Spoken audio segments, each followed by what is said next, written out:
Em primeiro lugar, gostava de dizer que estou encantado, minha primeira vez no Oriente, em Macau, e estou encantado com o que aqui encontrei. Esse contraste da tradição, da história com a modernidade, com o futuro, uma população local muito simpática, muito bonita. Estou muito feliz de estar aqui. E vamos ao meu tema. Principalmente o que eu gostaria de dizer aqui é que quando nós vemos uma quantidade imensa de poesia escrita durante o século XVI e mesmo antes, e ao longo do século XVII, muitas vezes nós pensamos na relação que hoje nós temos com a poesia, que é aquela imagem solitária, né, da imersão individual com a poesia.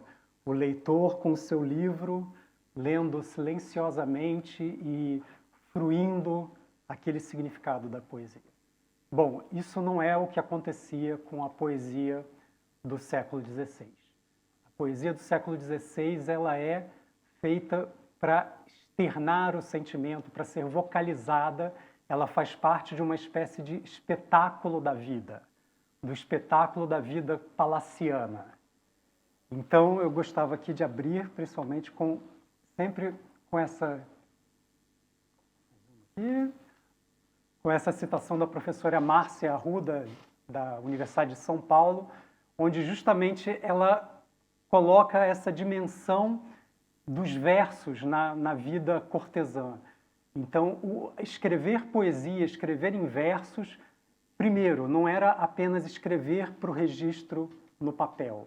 Aquilo fazia parte da vida, seja, né, no folgar, nos salões, nas praças, como a sátira, como crítica, como sofrimento, nos momentos privados, mas sempre nós temos aqui uma poesia que ela é vocalizada, seja através da declamação e seja principalmente, no nosso caso hoje, pelo canto. E esse canto que pode ser por uma ou mais vozes. Então, nós vamos falar um pouco de como essa poesia poderia soar através da música. Bom, então, a ideia aqui é que a poesia dos cancioneiros, né, a poesia que Camões escreveu, especialmente em Redondilhas, ela foi feita para vocalização, para ser dita, né? A leitura silenciosa, ela era praticamente inexistente nesse momento. Talvez a imagem que nós temos hoje, quando nós vemos uma pessoa que lê balbuciando, ao ler ela precisa dizer as palavras ou ler em voz alta, geralmente isso para nós passa a ideia de alguém com pouca educação, talvez, né? Muitas vezes, aquela pessoa não lê muito bem, então ela precisa dizer as palavras para ela compreender o que ela está a ler. E aqui é o contrário.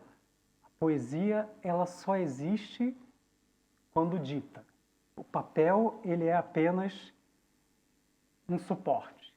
Foi uma forma de preservar aquilo para a memória, para que seja dito novamente. E por isso até nós temos tanta variação, às vezes, do mesmo poema, com pequenas variantes de palavras. Ou seja, a performance é a poesia, não somente o documento escrito.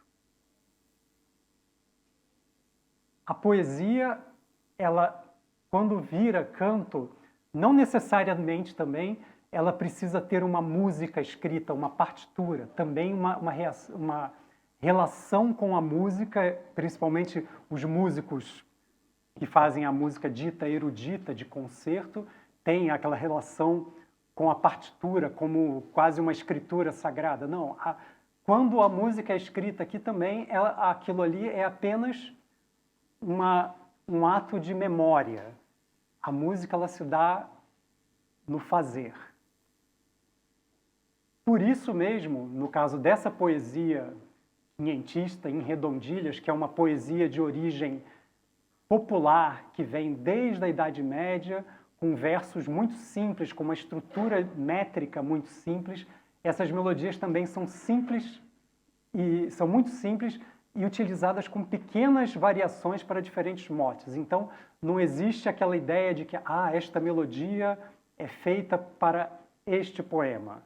A melodia também aqui é um suporte que nós veremos um pouco mais adiante. O canto, muitas vezes, ele pode ser feito a capela, sem nenhum instrumento, mas muitas vezes o próprio recitante se auto-acompanha utilizando, no caso de Portugal e Espanha, principalmente um instrumento como esse, que é uma viola. Aqui, geralmente, o termo em espanhol é vihuela, mas, basicamente, isto é uma viola de 6 ordens, né, que era um instrumento muito popular na Península Ibérica. Falaremos um pouco mais dele à frente. Muitas vezes, essa melodia ela pode ser feita por um cantor acompanhado, mas ela também pode ser escrita a 3 vozes. O que são 3 vozes, né? Geralmente, quem aqui talvez já tenha cantado em um coral, sabe que nós temos os sopranos, as vozes agudas, geralmente femininas, mais agudas. Depois nós temos os contraltos, vozes femininas um pouco mais graves. Os tenores, que são as vozes masculinas mais agudas. E os baixos, né, aquela voz grossa, assim, que eu não tenho, porque eu sou tenor. Então, nesse caso, nós temos tradicionalmente uma escrita a 3 vozes, o que é muito interessante, porque nós saímos de uma tradição ibérica que vem do cancioneiro de palácio, né, da corte dos reis católicos na Espanha, no final do século XV, início do século XVI, onde havia uma presença muito grande de músicos franco-flamencos, ou seja, vindos de França e dos Países Baixos. Esses músicos traziam uma arte polifônica extremamente complexa e que era também utilizada principalmente nos motetos da música sacra, na música litúrgica.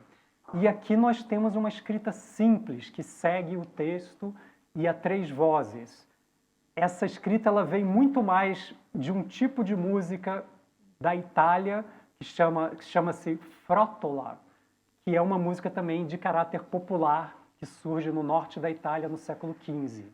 E ela permeia por toda a Europa nessa escrita. E o curioso é que essa escrita a 3 vozes, ela naturalmente se encaixa nos acordes de uma vihuela, de um alaúde. Ou seja, praticamente a escrita segue o que seria mais fácil de tocar, justamente pensando naquela ideia do autoacompanhamento. Quando nós falamos dos villancicos, né, ou das formas fixas na poesia, que é a forma que a gente vai encontrar praticamente absoluta nos cancioneiros, nos manuscritos musicais ibéricos do século XV e XVI. Há alguma ocorrência de romances, mas principalmente é o villancico que aparece como forma dominante e que também nós vamos encontrar em Camões muitas vezes voltas a motes de villancicos, de canções, né, de cantigas, melhor dizendo, e também de vilancetes. O villancico ele tem uma forma que, sem entrar em muitos detalhes musicais, mas é que a gente pode dizer que é uma forma circular. Ele tem uma origem na Idade Média, no Lé e no Virelé, onde nós temos um poema que ele sempre volta à mesma estrutura inicial. Isso originalmente se dava numa forma coletiva, onde muitas vezes havia uma grande roda de pessoas que cantavam juntas, havia aquele refrão e uma parte onde havia uma modificação da rima que muitas vezes era improvisada. Então, nós temos em muitas culturas, eu não sei se aqui em Macau existe esse tipo de prática, mas, por exemplo, no Brasil, de onde eu venho, principalmente na região Nordeste, até hoje nós temos a prática de improvisar em versos de redondilha pelos chamados repentistas. Isso é uma prática que eles herdaram da Idade Média e que está presente nas feiras populares no Brasil hoje. Imagino que, né, Portugal também nós encontramos isso no cante aletejano, em outras situações também. E este senhor aqui, o Juan Díaz Rengifo, ele faz um tratado da arte poética espanhola e aqui ele diz explicitamente que o villancico é para ser cantado. Quer dizer, não existe um villancico que é escrito apenas para ser lido ou ser declamado. O villancico ele é uma forma de poesia para ser cantada. Ou seja, quando eu encontro uma fonte onde há um villancico anotado, mas que não existe música, isso não significa que ele não era cantado. Significa que foi desnecessário escrever a música porque essa prática de pôr a poesia em música era algo muito natural. Eu queria exemplificar aqui um pouco como se dá essa ideia de que a música ela é um simples suporte ao texto e, como eu tinha dito antes, não há uma necessidade, não há uma ideia de que aquela melodia seja uma criação original e exclusiva para aquele poema, como a gente tem hoje, né, com a música, mesmo com a música erudita e mesmo com a música popular. Com a música popular a gente até vê, às vezes, acontecer isso, né? A pessoa pega uma melodia muito popular e aí, às vezes, faz uma letra até para brincar com um amigo ou para uma situação específica. Os políticos adoram fazer isso, né? Pegam uma melodia conhecida e fazem o jingle deles. Mas aqui, então, nós estamos a ver aqui uma composição que está no Cancioneiro de Paris, chama-se No Val das Mais Belas, é uma cantiga, e nós temos apenas aqui uma melodia anotada, uma melodia muito simples. Em seguida, nós vemos aqui outra peça também do Cancioneiro de Paris, também anotada a uma voz, que é A Vida da Minha Alma. Também uma melodia muito simples. Se eu sobreponho estas duas melodias, nesta montagem aqui, nós vamos observar que elas praticamente têm a mesma estrutura. Então, aqui embaixo nós temos elas transcritas numa notação moderna, mesmo que não saibam ler música, dá para se perceber que praticamente nós temos a mesma melodia para duas músicas diferentes, duas cantigas diferentes. Então, é isto que eu quero dizer quando digo que a melodia é um simples suporte. Uma outra coisa importante para a gente perceber quando falamos justamente dessa poesia cantada como um ato da vida pública, da vida coletiva, da sociedade, desse espetáculo palaciano, é perceber aqui, nós temos o Luís Milán. Luís Milán foi um valenciano que nasceu por volta de 1500 e foi músico e cortesão na corte ducal, em Valência. E ele, em 1536, exatamente, ele publica o primeiro livro de vihuela para este instrumento aqui. E era um livro chamado Livro de Vihuela, intitulado El Maestro. Então, o Luís de Milán, ele havia alcançado uma celebridade, então ele intitulava-se O Maestro. E em 1536, ele publica esse livro com várias peças instrumentais para vihuela e muitas músicas cantadas. Entre estas músicas, muitos villancicos, como nós vimos ali, mas também aqui uma novidade, que é a primeira vez que nós veremos em língua ibérica, no caso em castelhano, sonetos musicados. E, no caso, ele, além de alguns sonetos já em espanhol, eu peço perdão, acabei não anotando aqui quais eram, mas nós vamos encontrar sonetos de Petrarca e Sanazaro. Ou seja, nós vemos aqui o quanto essa corte em Valência estava ligada às novidades, às inovações na poesia que aconteciam então, e já pondo isso em música. Mas principalmente o Luís de Milán, ele musica muitos villancicos. E aqui eu selecionei algumas citações onde ele mostra como o ato de pegar uma vihuela e cantar era algo natural para o cortesão. E é interessante que, por exemplo, aqui, nesse caso, ele vai cantar uma glosa que ele fez para um romance de Bellerma em Durandart, ou seja, aquela tradição medieval do romance viejo. Em seguida, né, Dom Luís Milano tomou uma vihuela e ele canta um diálogo, ou seja, já é um tipo de poesia completamente diferente, que também não é um villancico. E por último, por fim, aqui ele usa a vihuela para cantar uma carta. Então, assim, algum enamorado escreveu uma carta, e a carta não é para ser lida ali silenciosamente, né, no seu aposento. Não, a carta ela é algo público e que é cantada também, né? É lida em voz alta, mas também cantada.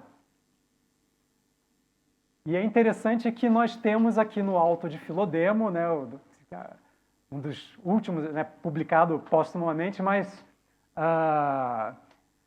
dois momentos onde o Camões fala, né, no uso da vihuela, e até conversava com o professor Felipe sobre essa passagem, porque é interessante que aqui a gente parece perceber que Camões conhecia bastante de música, porque ele fala, né, o moço diz para o Filodemo: a viola, senhor, vem sem primas nem derradeiras, mas sabe o que lhe convém? Se quer, senhor, tanger bem, há de haver mister terceiras. E é curioso, porque essa linguagem de primeiras, as cordas mais agudas, a terceira, que é a corda central na vihuela, e as derradeiras, as cordas mais graves, realmente é uma linguagem que se usa nos manuais de vihuela e depois de guitarras.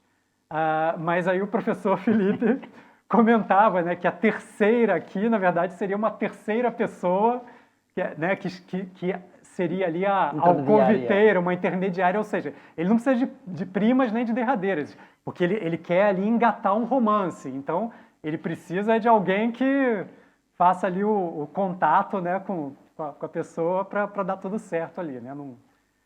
Então é interessante essa citação, que vemos aqui esse humor, né, do Camões, mas também ele a fazer esse jogo de palavras com termos musicais. E também aqui, desta vez, ele já fala das guitarras e pergunta: as guitarras vêm temperadas? Ou seja, estão afinadas? Né? Temperar o instrumento era pôr as notas todas em ordem para que soasse de uma forma harmoniosa. E aqui ele fala que vai cantar cantigas muito velhas, né?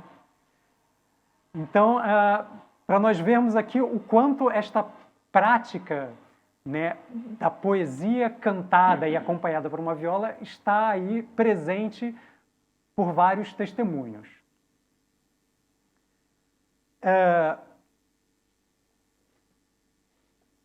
Dito isto, eu venho fazendo já há muitos anos um trabalho musical com os cancioneiros musicais, né? Portugal tem alguns manuscritos musicais que contêm muitos villancicos, muitas cantigas e vilancetes com música escrita. Um deles é o Cancioneiro de Paris, aquele que mostrei há poucos exemplos.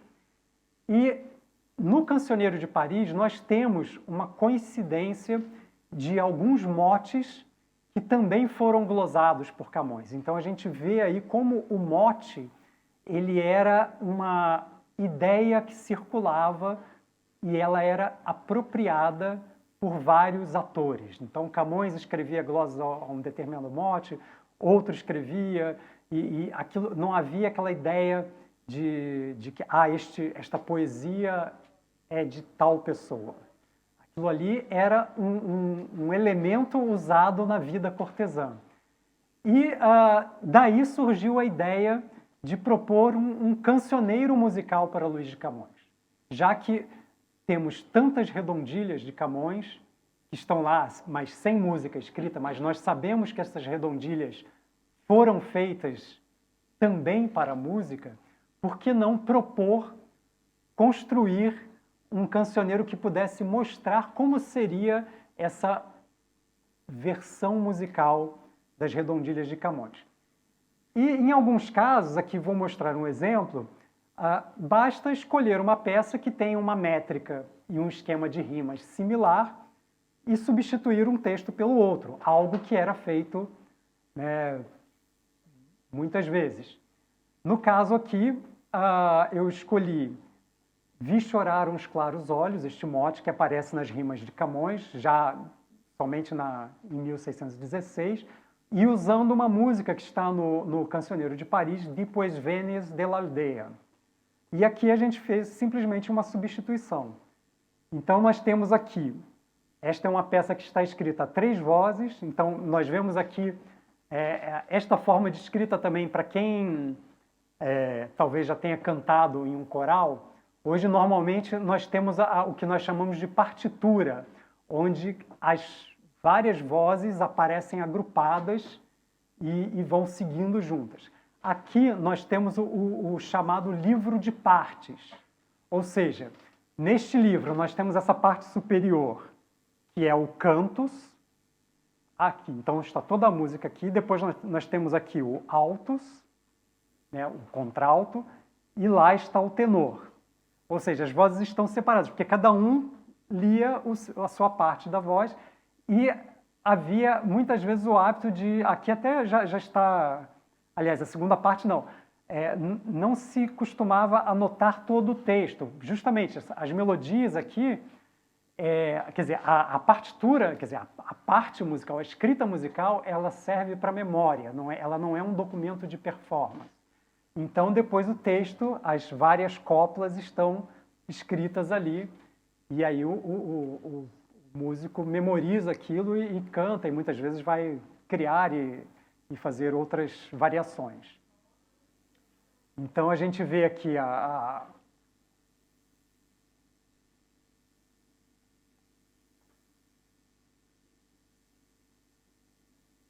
vemos aqui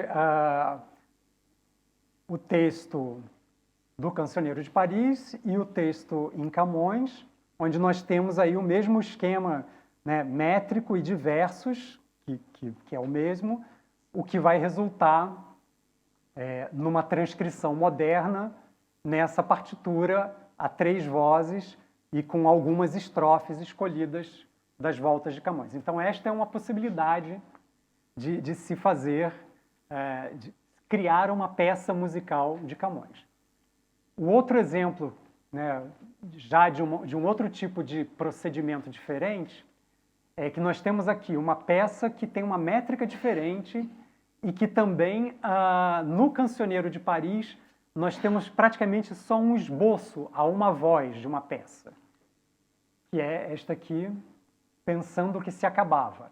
É um vilancete, que ele só tem a escrita a uma voz e ele tem essa estrutura um pouco irregular de 7 sílabas, 3 sílabas, mais 7, ou talvez 10 mais 7, né, se pensar que é um vilancete. No caso, nós temos aqui um mote de Camões que já tem, né, aquela estrutura tradicional sempre de 7 sílabas. O que acontece? Essa aqui seria a transcrição da peça do Cancioneiro de Paris, mas aí para a gente ter uma ideia melhor, o que acontece? Como havia uma diferença métrica, ao escrever, além de fazer uma reconstrução da segunda e da terceira voz, eu acrescentei alguns trechos melódicos baseados no material melódico existente, criando uma peça inédita, né? Então, essa peça, dessa forma, ela nunca existiu, né, no século XVI, mas ela é uma peça que foi recriada agora, seguindo o estilo do século XVI.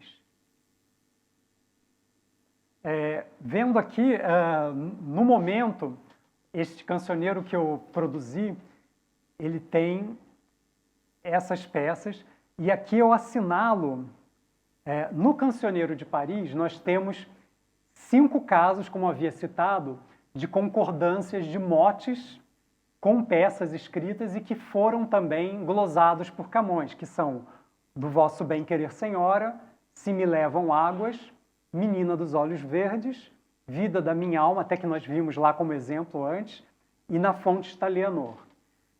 Alguns desses motes são motes muito conhecidos até hoje, acho que estudados nas escolas e tudo, e é interessante, porque talvez aquela redondilha que se estudava, às vezes, no tempo de escola, não se imaginava que existe uma versão musical que, muitas vezes, até como material de aprendizado, torne esse aprendizado mais lúdico, mais interessante, né, mais instigante. E temos aqui outros exemplos de como eu fui construindo, até o momento, este cancioneiro. Aqui, a finalidade aqui era ter um programa de concerto completo, e que a seguida eu vou apresentar aqui um pouco dele para os senhores.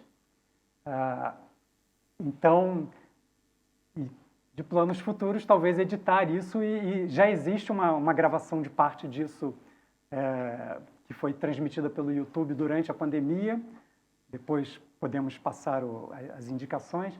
Mas agora, então, eu gostaria de mostrar um pouco como funciona esse cancioneiro para Luís de Camões cantado.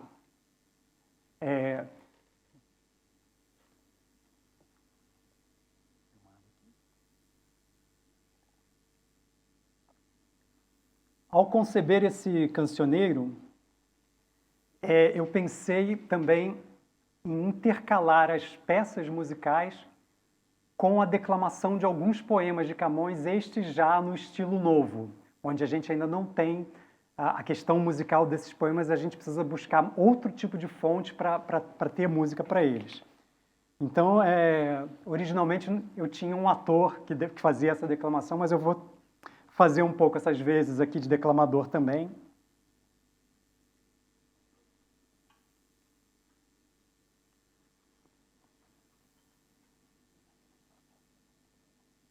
Ainda não.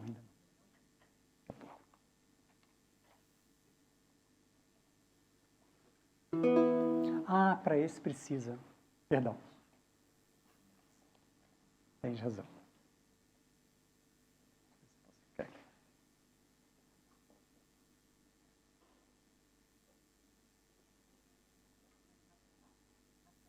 Acho que eu prefiro ficar de pé. Dá mais jeito? Sim, dá mais jeito. Diga se a distância está boa aqui do...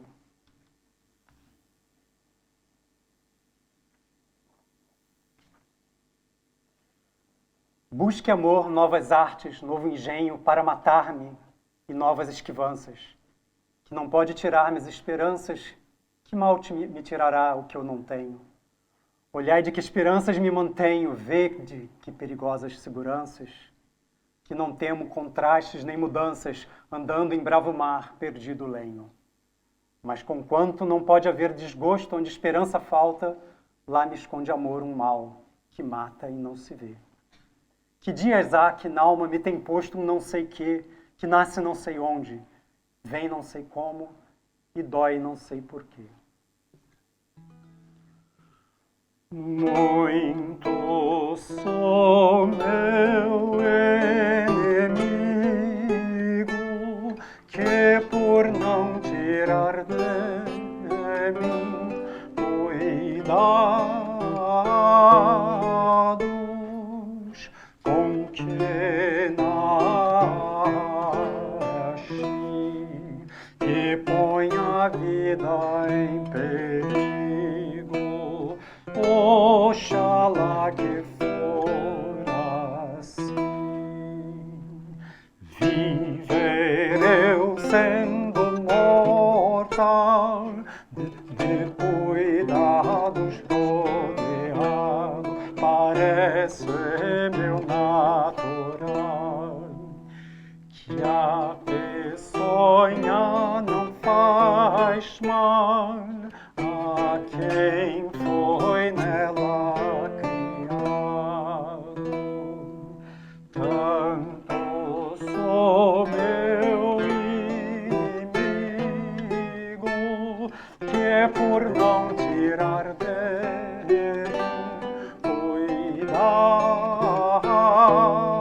anos com que nasci, porém a vida em perigo, oxalá que fora assim.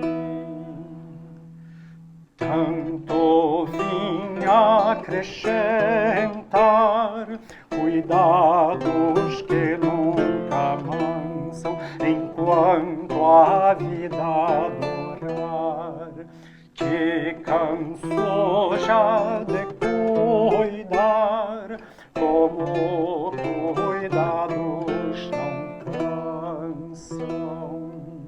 Se estes cuidados que digo dessem fim a minha, assim fariam. Fazes comigo que por a vida em perigo o bom fora para mim.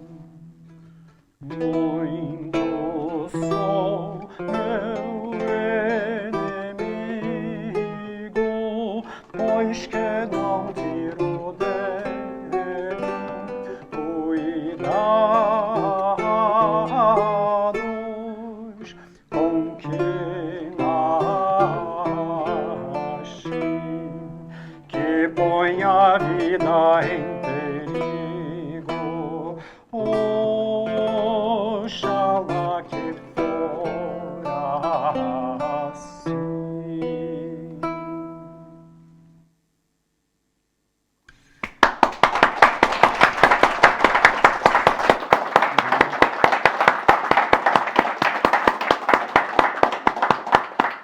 E este foi o mote que lhe mandou o vice-rei na Índia para ele fazer umas voltas. E Camões fez.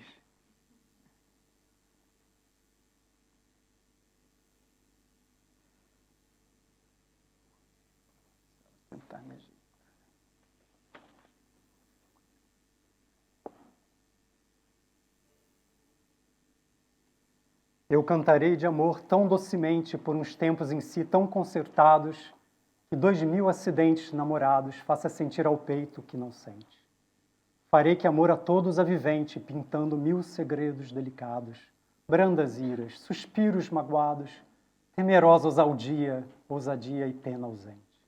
Também, Senhora, do desprezo honesto de vossa vista branda e rigorosa, contentar-me-ei dizendo a menor parte. Porém, para cantar de vosso gesto a composição alta e milagrosa, aqui falta saber, engenho e arte.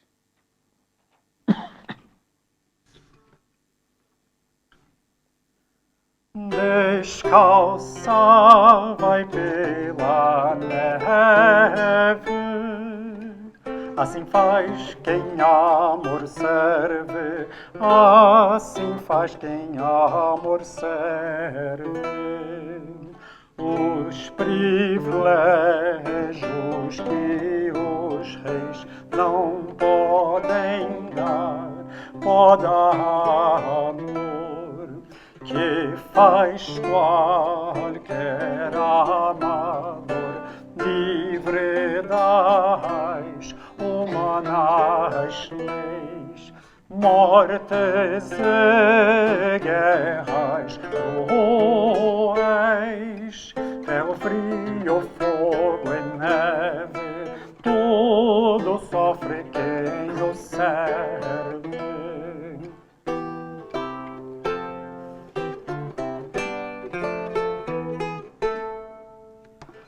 Moça formosa despreza todo frio e toda a dor.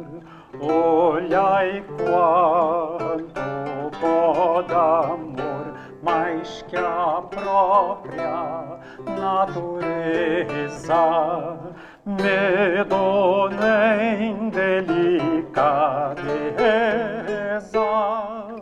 lhe impede quem passe a neve assim faz quem amor serve. Descalça vai pela neve.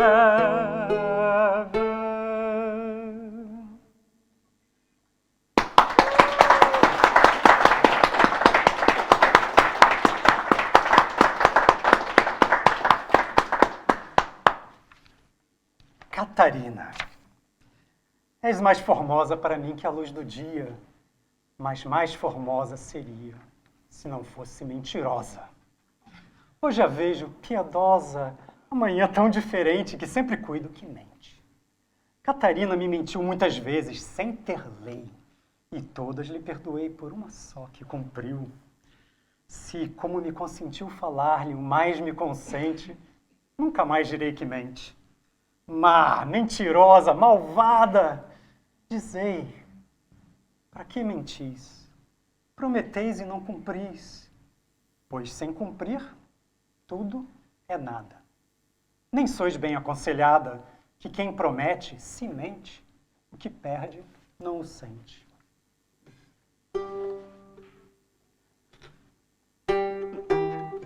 Não sei se me engana, Helena, se Maria, se Joana.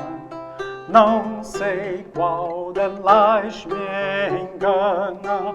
Uma diz-me que me quer bem, outra jura que morro quer, mas em jura de mulher. Quem crerá se elas não creem? Não posso não crer a Helena, a Maria nem Joana, mas não sei qual mais me engana.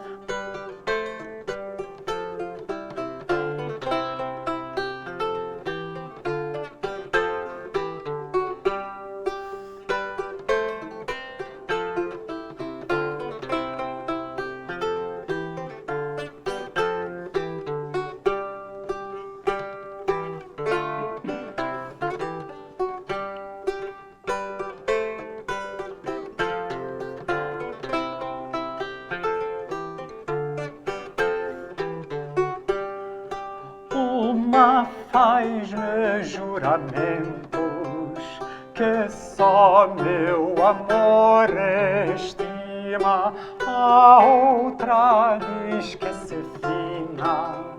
Joana, que bebe os ventos, se cuidou que mente. Helena, também mentirá Joana, mas quem mente não me engana.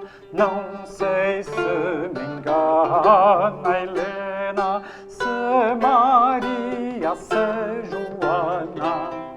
Não sei qual delas me engana, não sei qual delas me engana, não sei qual delas me engana.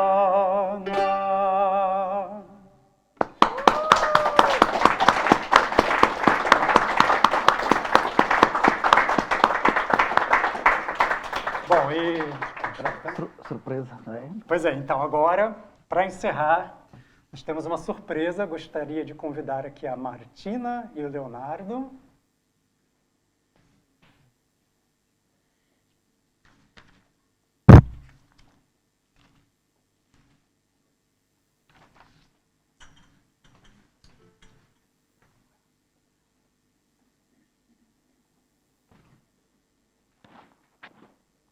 Então, nós fizemos aqui um pequeno ensaio.